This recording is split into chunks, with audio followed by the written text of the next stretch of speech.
Morning વિદ્યાર્થી મિત્રો, આગળના લેક્ચરમાં આપણે જોઈ ગયા હતા કે સોલેનોઇડ, ગદ્ય ચુંબક અને વિદ્યુત ડાયપોલ.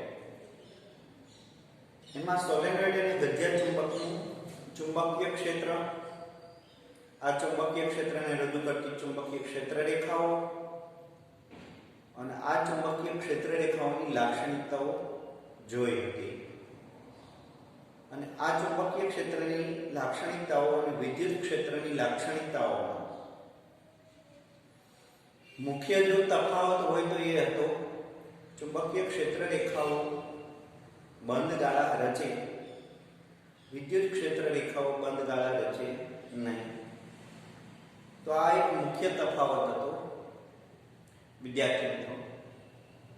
તો બાકીની બધી લાક્ષણિકતાઓ વિદ્યુત ક્ષેત્ર માટે અને ચુંબકીય ક્ષેત્ર માટે સમાન છે. હવે આગળ ઉપરની થિયરી તરફ જો આપણે જઈએ તો એ થિયરી એ છે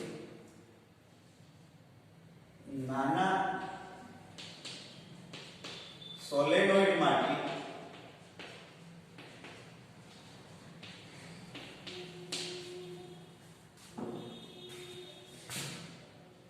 તેની ડાયપોલ મોમેન્ટ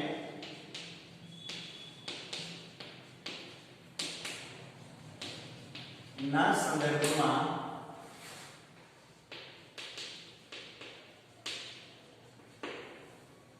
તેની ડાયપોલ મોમેન્ટના સંદર્ભમાં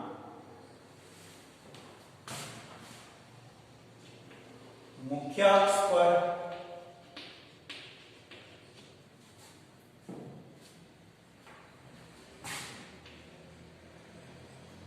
x અંતરે ચુંબકીય ક્ષેત્ર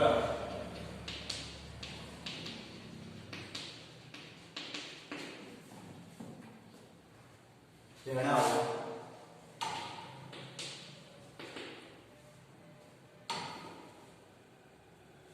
અહીંયા આપણે વિદ્યાર્થી મિત્રો આ થિયરી આગળ ઉપર આપણે ભણી પણ ગયા છે, ફરી પાછી રિવિઝન કરીએ છીએ કે એક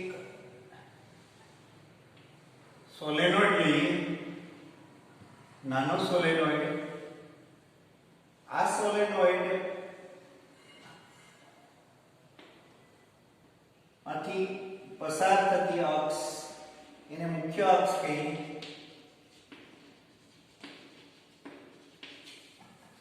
મુખ્ય અક્ષ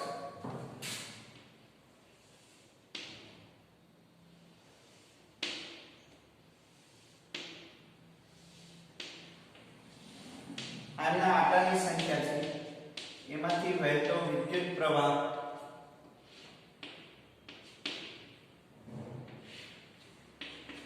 દાખલ થતો વિદ્યુત પ્રવાહ અને બહાર આવતો વિદ્યુત પ્રવાહ. એના કારણે વિદ્યાર્થી મિત્રો ચુંબકીય ક્ષેત્ર જે મળશે જો આ રીતનું મળતું હોય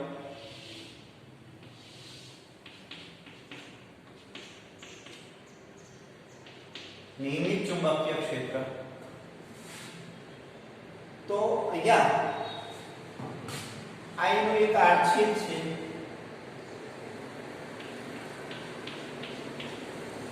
એની ત્રિજ્યા એ હોય તો આગળ પર આપણે ભણી ગયા છીએ આકૃતિમાં એક નાનો n આટા અને આ એક પ્રવાહ ધરાવતો સોલેનોઇડ છે. એનો મતલબ એમ કે n આટા ધરાવતું વાહક લૂપ છે, વર્તુળાકાર વાહક લૂપ. n આટા ધરાવતી વર્તુળાકાર વાહક લૂપ. n આટા ધરાવતી વર્તુળાકાર વાહક લૂપ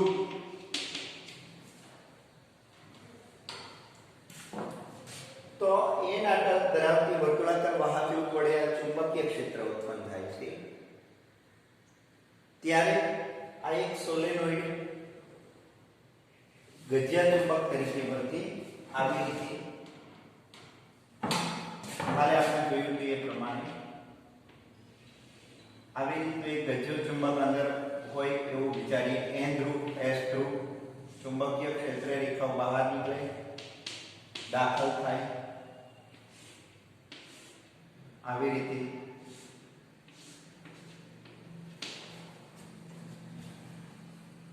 તો ગજિયા ચુંબક તરીકે વર્તે ત્યારે આ n આટાની વાહક લૂપ ની ચુંબકીય ડાયપોલ મોમેન્ટ જે આગળ પર આપણે ભણી ગયા n આટાના ગૂંચળાને ચુંબકીય ક્ષેત્રમાં મૂકતા મળતો ટોર્ક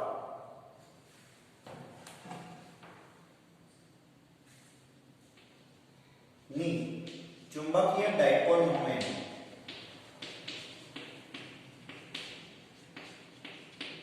આપણને આ રીતની મળતી હતી મેગ્નેટિક મોમેન્ટ m બરાબર NIE m બરાબર NIE જ્યાં n આટાની સંખ્યા એ વિદ્યુત પ્રવાહ E છેદ સોલેનોઇડનું આડછેદ E બરાબર પાઈ a સ્ક્વેર શું મળશે E બરાબર પાઈ a સ્ક્વેર તો આ હતી ડાયપોલ મોમેન્ટ વિદ્યાર્થી મિત્રો એક વાહક લૂપ લઈએ આવી રીતની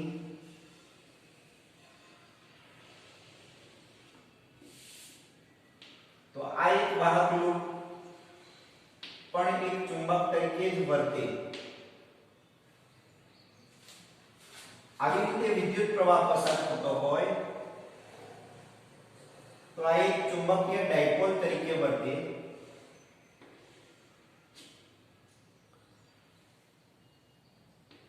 આ n અને s આવી રીતની ચુંબકીય ક્ષેત્ર રેખાઓ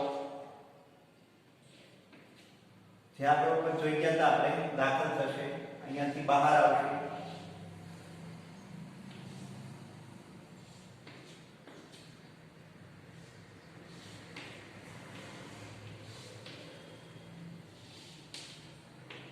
તો આવી રીતે એક વાહક લૂપનું ચુંબકીય ક્ષેત્ર આપણે જોયું તો આ એક વાહક લૂપ છે એક મેગ્નેટિક ડાયપોલ તરીકે વર્તે એટલે કે ગજિયા ચુંબક તરીકે વર્તે અને આ ગજિયા ચુંબક તરીકે વર્તે ત્યારે એના બે ધ્રુવ હોય n અને s જો આવી રીતે એક વાહક લૂપ હોય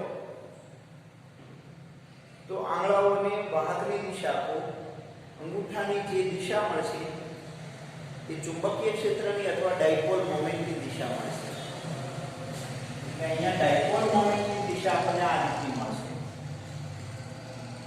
અથવા તો આ જે કઈ વાહક લૂપ છે એના સમતલને રજૂ કરતો પૃષ્ઠ સદિશ એ પણ એ જ દિશામાં મળશે કે પૃષ્ઠ સદિશની દિશામાં m ની દિશા હોય અથવા ચુંબકીય ક્ષેત્રની દિશામાં ડાયપોલ મોમેન્ટની દિશા મળે એટલે એક આટા માટે આવી રીતે મળે n આટા હોય તો NIE તરીકે મળે તો અહીંયા ડાયપોલ મોમેન્ટની દિશા વિદ્યાર્થી મિત્રો આ રીતે મળશે m એક વાહક લૂપ છે એ ચુંબકીય ડાયપોલ તરીકે વર્તે અને એની ડાયપોલ મોમેન્ટ આપેલી છે હવે અહીં જો આપણે મૂલ્યની વાત કરીએ તો m બરાબર NI પાઈ a સ્ક્વેર ચુંબકીય ડાયપોલ મોમેન્ટ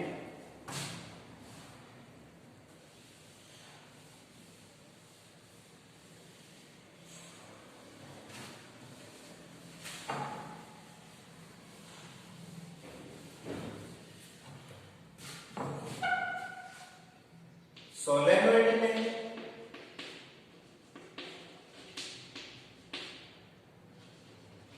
ચુંબકીય ડાયપોલ તરીકે ઓળખવામાં આવે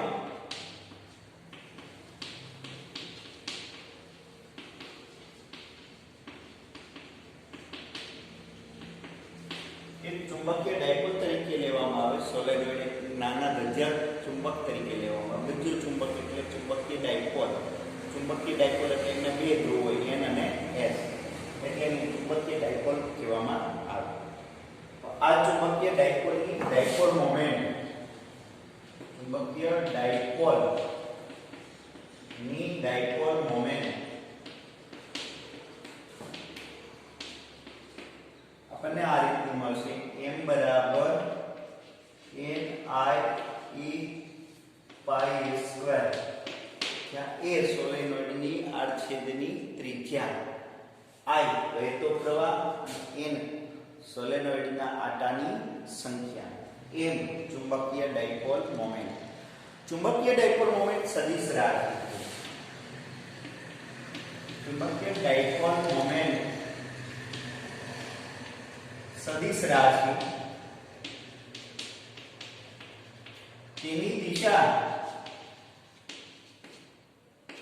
હંમેશા S થી N તરફની હોય, એટલે કે સાઉથ ધ્રુવ થી નોર્થ ધ્રુવ તરફ. આમે ચુંબકીય ક્ષેત્રની દિશા જ લઈએ આપણે તો ડાયપોલમાં ચુંબકીય ક્ષેત્રની દિશા કઈ હોય? દક્ષિણથી ઉત્તર તરફ. ગજ્યા ચુંબકની અંદર ચુંબકીય ક્ષેત્રની દિશા S થી N તરફ, બહાર N થી S તરફ. આ યાદ રાખજો. તો સદિશ રાશિ છે, તેની દિશા S થી N તરફ, અથવા ચુંબકીય ક્ષેત્રની દિશા, અથવા પૃષ્ઠ સદિશની દિશા.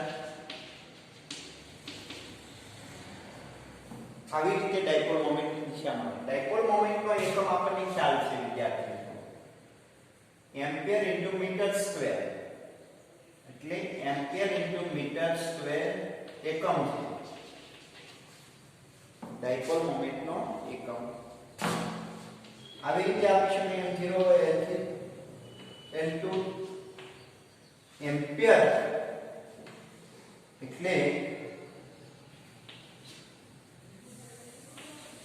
A1. તો ડાયપોલ મોમેન્ટનું પારિમાણિક સમીકરણ પણ આવી રીતનું થશે. હવે આપણે એવું વિચારીએ, m બરાબર NI pi a square.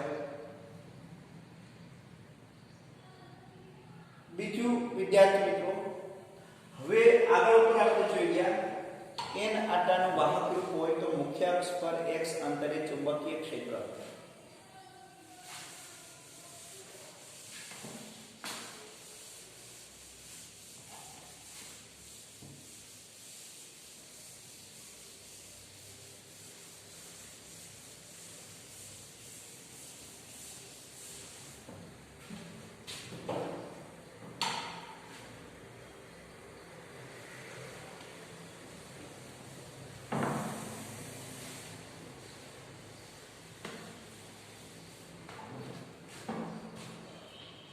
n આટાનું વાહક રૂપ ના મુખ્ય અક્ષ પર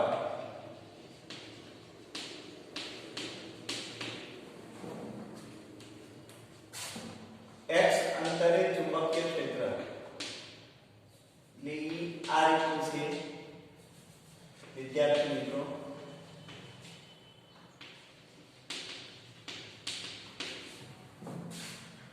જે સમીકરણ આપણે જોઈ ગયા હતા આ રીતનું મળતું હતું, b x અંતરે ચુંબકીય ક્ષેત્ર mu0 upon 4 pi mu0 n I s square upon mu0 upon 2 x square minus a square raised to 3/2. ये प्लस આવશે, sorry, x square plus a square raised to 3/2. પણ જો આ સૂત્ર લાગુ પાડીએ તો આપણને મળશે આ રીતનું u naught ni a square 2x³ છેદમાં આપણે એને અવગણીએ કે એ સૂક્ષ્મ હોય છે એટલે અંશમાં નહીં અવગણીએ. શા માટે? તો કે ગુણકમાં છે એટલા માટે. તો અહીંયા પાઈ વડે ગુણીએ અને પાઈ વડે ભાગીએ. u naught 2 pi n I pi a square upon x³ તો અહીંયા વિદ્યાર્થી મિત્રો આ થઈ જશે ડાયપોલ મોમેન્ટ, જ્યાં n I pi a square બરાબર ડાયપોલ મોમેન્ટ. તો અહીંયા કિંમત મૂકીએ તો આપણે આ રીતનું મળશે u naught upon 2 pi m x³ bx સદિશ. જો આપણો અચળાંક લાવવો હોય u નોટ upon 4 પાઈ તો 2 વડે ગુણીએ 2 વડે ભાગીએ. સદિશ bx u naught upon 4 pi 2m upon x³. તો આનો મતલબ એવો છે કે ચુંબકીય ક્ષેત્ર એ અંતરના ઘનના વ્યસ્ત પ્રમાણમાં ચાલે છે. જે વિદ્યુત ડાયપોલમાં પણ એવું જ હતું કંઈક. વિદ્યુત ક્ષેત્ર, વિદ્યુત ડાયપોલનું વિદ્યુત ક્ષેત્ર એ પણ અંતરના ઘનના વ્યસ્ત પ્રમાણમાં ચાલતું હતું. અહીંયા ચુંબકીય ક્ષેત્ર પણ અંતરના ઘનના વ્યસ્ત પ્રમાણમાં ચાલે છે. તો આ આપણે સોલેનોઇડની આ ડાયપોલ મોમેન્ટ છે એટલે અમે ms વડે દર્શાવીએ. સોલેનોઇડની ડાયપોલ મોમેન્ટ આ એક પ્રકારનું એના આટાનું ગૂંચળું એટલે સોલેનોઇડ જ થયું. આ સોલેનોઇડની ડાયપોલ મોમેન્ટના સંદર્ભમાં મુખ્ય અક્ષ પર એક સંતરિત ચુંબકીય ક્ષેત્ર છે. હવે આપણે વિદ્યાર્થી મિત્રો ગજિયા ચુંબકની થોડીક ચર્ચા કરીએ. તો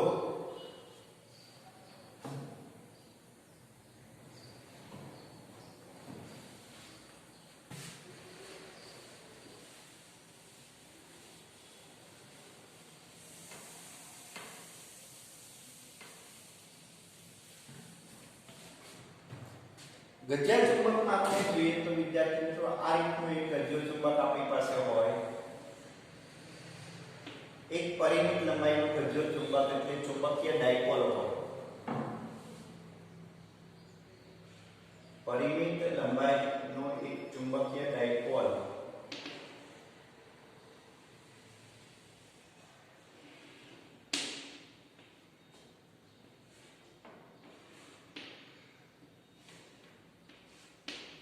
જેમાં n ધ્રુવ s ધ્રુવ અહીંયાથી ચુંબકીય ક્ષેત્ર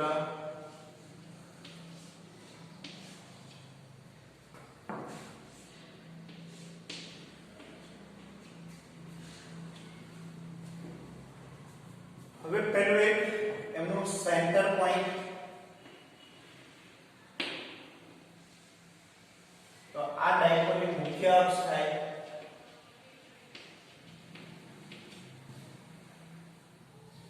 અને લંબાઈને લંબ એક એવી અક્ષ એને વિષુવ અક્ષ કહીએ. અહીંયા વિદ્યાર્થી મિત્રો ખાસ સમજો, વિષુવ અક્ષ અને મુખ્ય અક્ષ જેવી રીતે આપણે ડાયપોલમાં સમજ્યા હતા એવી જ રીતે અહીંયા પણ એક મુખ્ય અક્ષ અને વિષુવ અક્ષ મળશે જે ચુંબકીય ડાયપોલના સંદર્ભમાં મળશે. અહીંયાથી વિદ્યાર્થી મિત્રો આ લંબાઈ l થશે અને આ લંબાઈ પણ l જ થશે. જેવી રીતે ડાયપોલમાં a મળતું તો 2a અંતર બે પોલ વચ્ચે +q અને -q વીજભાર વચ્ચેનું અંતર એને 2a અંતર કહેતા હતા. અહીંયા 2l લંબાઈ છે, ચુંબકીય ડાયપોલની લંબાઈ 2l. અહીં ચુંબકીય ડાયપોલ ની લંબાઈ 2l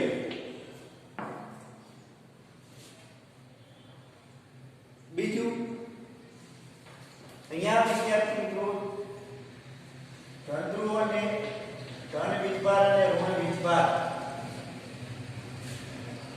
જે વીજભારના મૂલ્યો હતા એવી રીતે અહીંયા ચુંબકત્વ ધ્રુવ પાસે રહેલું ચુંબકત્વ ધ્રુવ પાસે રહેલા ચુંબકત્વ ના મૂલ્યને એક નવી રાશિ ધ્રુવમાન કહે છે. શું કહે છે? ધ્રુવમાન. જ્યાં n ધ્રુવ પાસે ના ધ્રુવમાનને આપણે આ રીતે રજૂ કરીએ પ્લસ qm.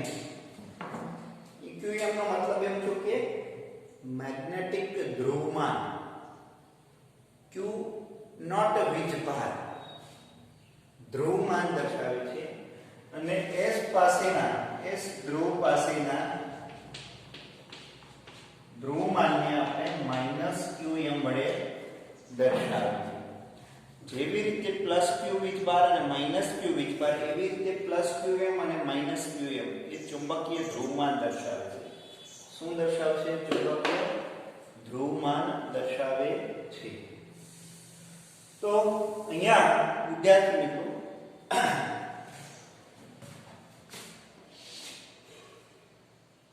ચુંબકીય ડાયપોલ મોમેન્ટ જોઈએ તો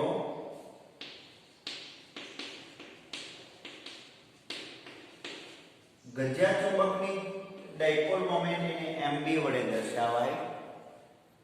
શા માટે? તો ગજ્જા ચુંબકને મેગ્નેટ બાર તરીકે ઓળખવામાં આવે છે. મેગ્નેટ બાર બાર એને અનુલક્ષીને v લેવામાં આવે. એટલે કે અહીંયા ગજ્જા ચુંબકની ચુંબકીય ડાયપોલ મોમેન્ટ એને આપણે આ રીતે રજૂ કરીએ 2Lqm.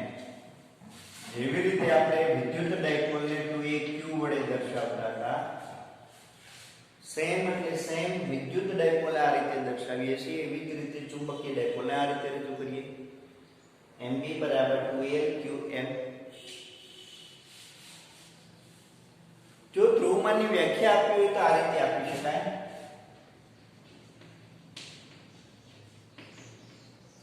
ગજ્જા ચુંબકમાં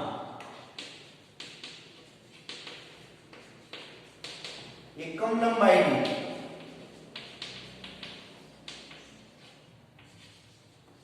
મળતી ડાયપોલ મોમેન્ટને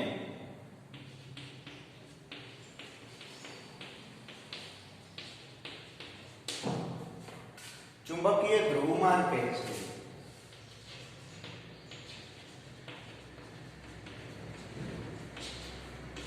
વિદ્યાર્થી મિત્રો અહીંયા ખાસ એક અગત્યની બાબત ધ્યાનમાં રાખવાની છે. ચુંબકીય ધ્રુવમાન એટલે ચુંબકત્વ એ ગજ્જા ચુંબકની લંબાઈ પર આધાર રાખતું નથી. તો કઈ બાબત પર આધાર રાખે? તો કે એની ડાયપોલ મોમેન્ટ પર આધાર રાખે. એકમ લંબાઈની છે ડાયપોલ મોમેન્ટ. તો ડાયપોલ મોમેન્ટ કઈ રીતે આધાર રાખે? તો કે ગજ્જો ચુંબક જે કાંઈ લોખંડમાંથી બનાવવામાં આવે છે, આયનમાંથી અથવા મિશ્ર ધાતુમાંથી બનાવવામાં આવે, ત્યારે એ મિશ્ર ધાતુની અંદર પરમાણુઓની ડેન્સિટી કેટલી છે? આ પરમાણુની ડેન્સિટી જેટલી હોય એટલે પ્રત્યેક પરમાણુ એક ડાયપોલ મોમેન્ટ તરીકે વર્તે અને એને અનુરૂપ ડાયપોલ મોમેન્ટ મળે અને એને અનુરૂપ ચુંબકત્વ પ્રાપ્ત થાય. તો ધ્રુવમાન છે એ ચુંબકની બનાવટ ઉપર આધાર રાખે, એના આંતરિક ગુણધર્મ પર આધાર રાખે, નહીં કે લંબાઈ પર. ધ્યાન આપવું ઘટે. સોલેનોઇડ ભાઈ પાછું એવું જ છે કે સોલેનોઇડનું ધ્રુવમાન પણ હમણાં આગળ ઉપર આપણે જોઈશું એ પણ એમની લંબાઈ પર આધાર રાખતું નથી. તો આ ડાયપોલ મોમેન્ટને અનુલક્ષીને ચુંબકીય ધ્રુવમાન.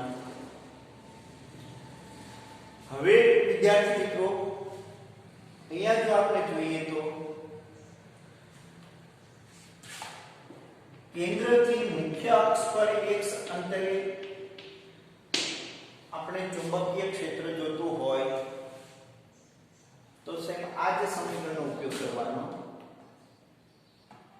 એમાં m આવશે, s ને બદલે m આવશે, જે પણ અંતરના ઘનના વ્યસ્ત પ્રમાણમાં પણ ચાલે છે. હવે એના વિષુવ અક્ષ પર ચુંબકીય ક્ષેત્ર તો કે એમના વિષુવ આ મુખ્ય અક્ષ પર થશે. મુખ્ય અક્ષ પર તો વિષુવ અક્ષ પર જોતું હોય તો આપણને ખ્યાલ છે ડાયપોલમાં વિષુવ અક્ષ પર ચુંબકીય ક્ષેત્ર કઈ રીતે મળતું.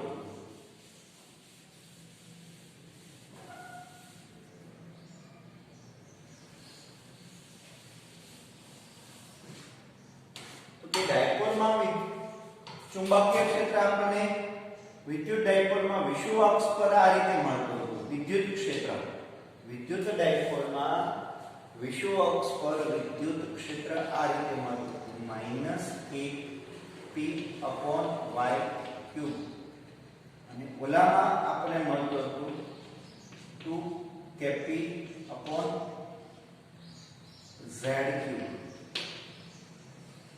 આના કરતા આપણને અડધું મળતું હતું. ધ્યાન આપીએ વિદ્યાર્થી મિત્રો. તો સેમ આમાં પણ એવું જ મળશે, μ0/4π. આમાં k છે, આમાં μ0/4π છે. આમાં 2p મળતું હતું તો 2m મળશે. z એટલે અંતરનો ઘન, એ પણ અંતરનો ઘન મળશે. વિષુવ અક્ષ પર જો આપણે એવું લેવું હોય તો આ સમીકરણ પ્રમાણે આપણે kp/y³ પ્રમાણે લઈએ તો વિષુવ અક્ષ પર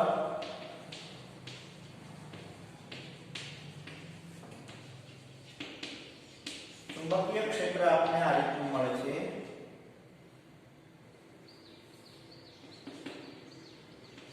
μ0/4π m/x³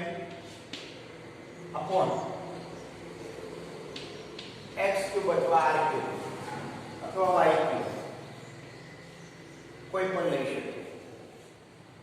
તો આ રીતે આપણને ગજ્યા ચુંબકના મુખ્ય અક્ષ પર અને વિષુવ અક્ષ પર ચુંબકીય ક્ષેત્રો, ગજ્યા ચુંબકનું ધ્રુવમાન, ગજ્યા ચુંબકની ડાયપોલ મોમેન્ટ, સોલેનોઇડની ડાયપોલ મોમેન્ટ અને સોલેનોઇડનું ધ્રુવમાન જો જોઈએ તો સોલેનોઇડની ડાયપોલ મોમેન્ટ આ રીતની હોય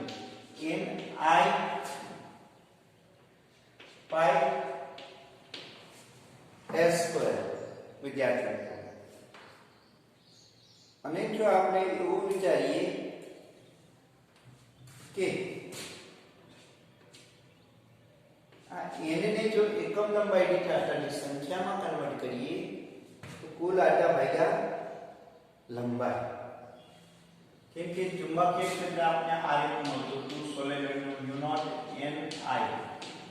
તો આમાં આપણે આવી રીતે લખીએ μ0 n ની જગ્યાએ આપણે કેપિટલ N/L, જ્યાં L સોલેનોઇડની લંબાઈ અને I પ્રવાહ.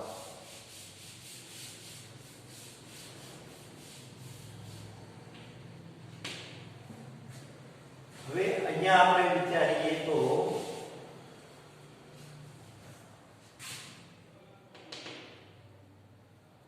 પાઈ a² ક્ષેત્રફળ વડે ગુણીએ અને ક્ષેત્રફળ વડે ભાગીએ તો એકમ લંબાઈ દીઠ આટાની સંખ્યા ઉપરથી મેળવીએ તો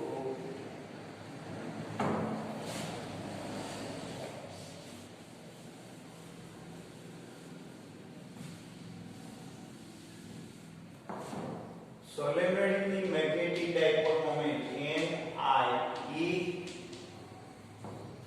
અહીંયા 2l વડે ભાગીએ તો અને આપણે ચુંબક સોલેનોઇડનું ધ્રુવમાન કહીએ તો સોલેનોઇડનું ધ્રુવમાન આપણને મળશે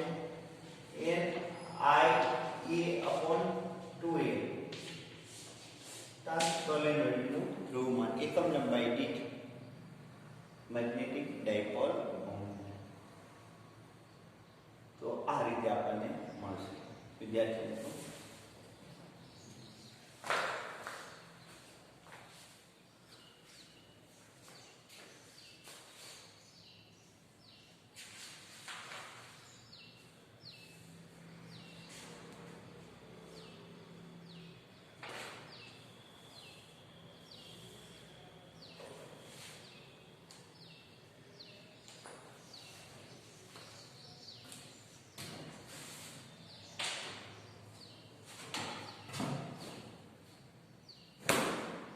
હવે નેક્સ્ટ થિયરી તરફ જો આપણે જઈએ તો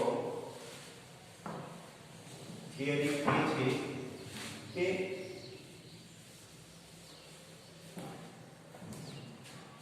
ચુંબકીય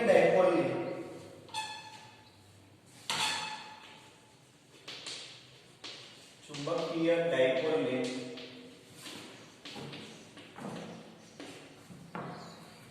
સમાન ચુંબકીય ક્ષેત્રમાં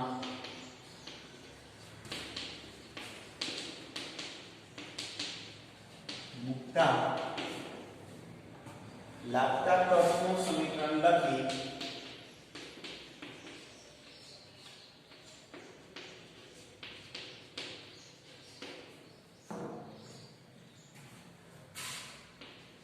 તેમના આવર્તકાળનું સમીકરણ તારો.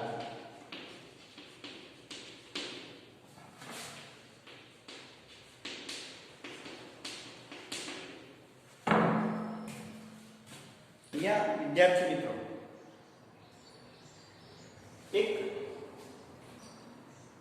વિસ્તારમાં સમાન ચુંબકીય ક્ષેત્ર પ્રવર્તે છે. એમાં એક ડાયપોલ મૂકીએ, ચુંબકીય ડાયપોલ, ચુંબકીય સોય મૂકીએ.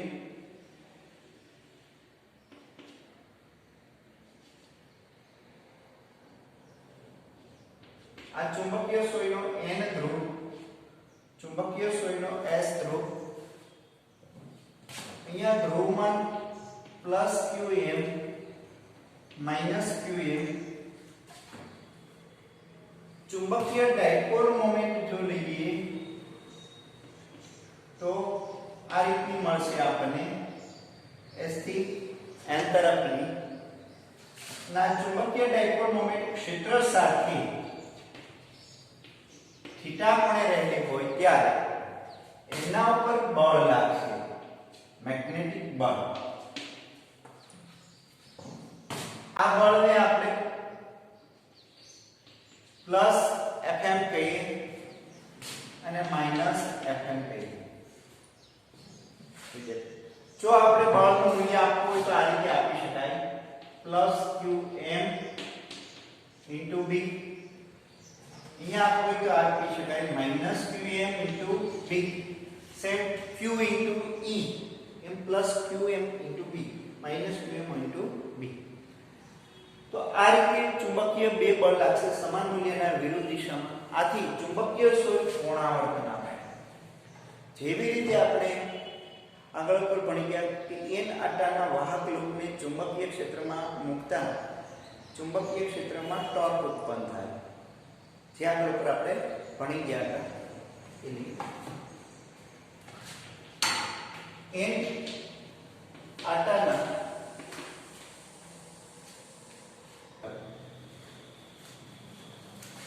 n આટાના પૂતળાને ચુંબકીય ક્ષેત્રમાં મૂકતા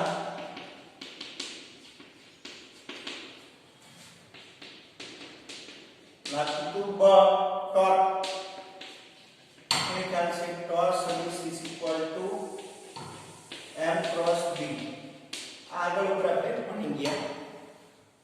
હવે n આકારનું પૂતળું લ્યો અથવા ચુંબકીય સોય લ્યો, બંને સમાન, કેમ કે ચુંબકીય સોય એ પણ ડાયપોલ મોમેન્ટ થશે અને n આકારનું વાહક લૂપ એ પણ એક ચુંબકીય ડાયપોલ તરીકે વર્તશે. એટલે આને આપણે આવી રીતે કહીએ mg sin θ. હવે વિદ્યાર્થી મિત્રો ધ્યાન આપીએ, જો આ ડાયપોલને સૂક્ષ્મ કોણાવર્તન આપવું હોય વિરુદ્ધ દિશામાં તો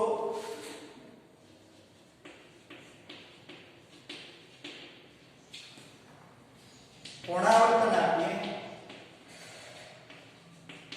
એટલે કે થીટા ટેન્ડ્સ ટુ 0 તરફ હોય એટલે કે સૂક્ષ્મ કોણાવર્તન હોય ત્યારે આપણને સૂક્ષ્મ ટોર્ક મળશે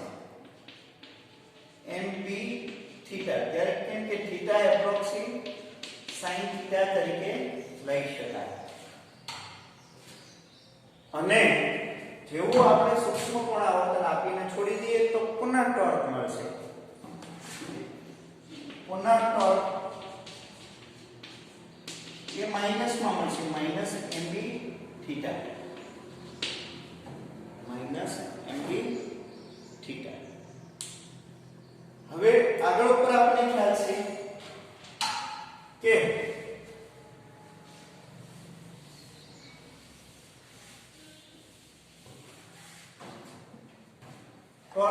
ટો બરાબર માઈનસ mb થીટા ને આપણે આવી રીતે લઈએ. ટોર્ક ને આપણે આગળ પર ખ્યાલ હતો વિદ્યાર્થી મિત્રો. ટોર્ક એટલે શું? તો કે ટોર્ક એટલે ઝડપની ચાપ માત્રા upon dt, d square theta upon dt square. આ રીતે ટોર્ક ને આગળ ઉપર આપણે રજૂ કર્યા બરાબર માઈનસ mb થીટા. તો I ને આપણે આ રીતે જવા દઈએ તો d square theta upon dt square plus mb upon I into theta is equal to 0. આને આપણે સરળ આવર્ત ગતિ કરતા દોલકની સરળ આવર્ત ગતિ કરતા દોલકના વિકલ સમીકરણ સાથે સરખાવીએ. તમને ખ્યાલ હોય તો વિદ્યાર્થી મિત્રો omega square by 0 is equal to 0 આવી રીતે આપણે મળતું હતું. તો આ સમીકરણ સાથે સરખાવીએ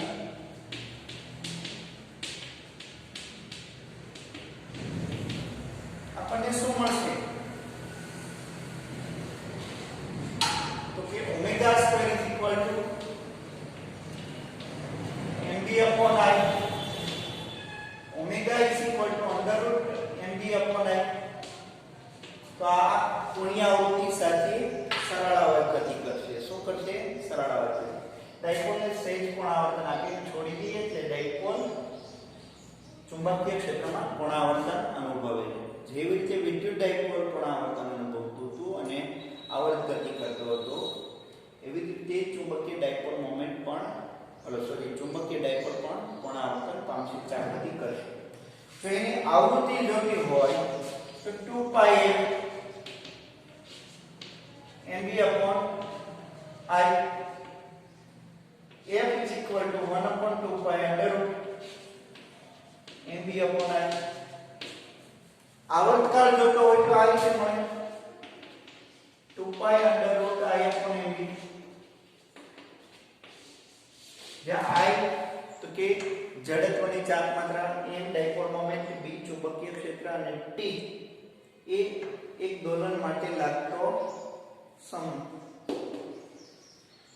તો આ ગજ્યા ચુંબકને અથવા ચુંબકીય ક્ષેત્રને નિયમિત ચુંબકીય ક્ષેત્રમાં મૂકતા લાગતું ટોર્ક અને ટોર્કને અનુરૂપ ચાપ ગતિને અનુરૂપ આવર્ત ગતિને અનુરૂપ આવર્તકાળ અને આવૃત્તિ. બાકીનું આપણે નેક્સ્ટ લેક્ચરમાં લઈશું.